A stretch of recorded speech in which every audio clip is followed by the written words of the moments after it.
โบกันใหญ่แล้วจะแล้วว่าจะได้ขายโอ้ตัวหาพ่อค้าก่อน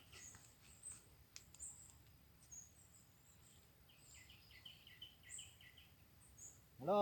อันนี้เบอร์พ่อค้าซื้อโบว่าดีเนาะโลต้องการขายเบอร์บ่ยูเซอร์น้องไงอยู่หนองบอนเก็บข้องอยู่แล้ว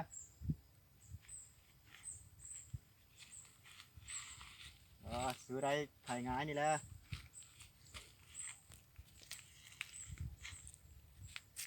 ราคาเป็นกันเองเด้อโบก่อนแล้วโบอยู่หนองนี่แล้วจังตกลงราคาเดี๋ยวแล้วโอเค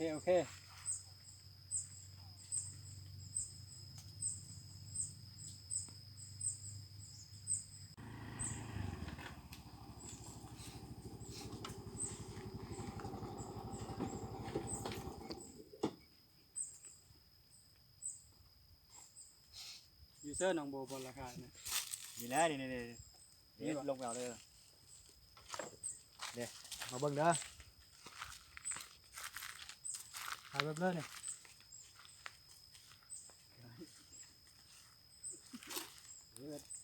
เบิ่งมาเลยซื้อได้แบบเดิมกัน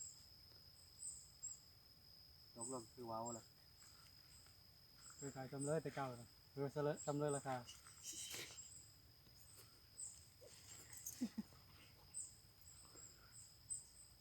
พอราคาเลยแม่เม็ดนอนนี่กัน500,000ยกเลยเอา500,000เนี่ยหรือ500,000แล้วเอาเอากันตกลงเลยได้โอเคเดี๋ยวมาแรงใจเงินโอเค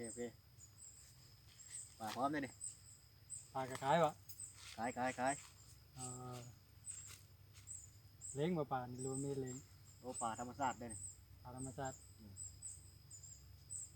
เราเลยทั้งปลาทั้งหนองเลยทั้งปลาทั้งโบ คือเอาละ500,000โทนเลย 500,000โทนเลยเอาไปเลยมาเอาเลยตัวแรง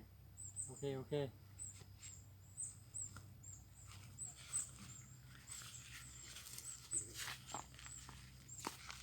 ได้คือว่าพี่เนาะได้เนาะ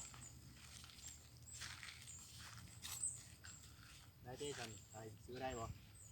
500,000วะเบิ้งหนองก็ได้เลี้ยงอยู่ตกลงเยอะ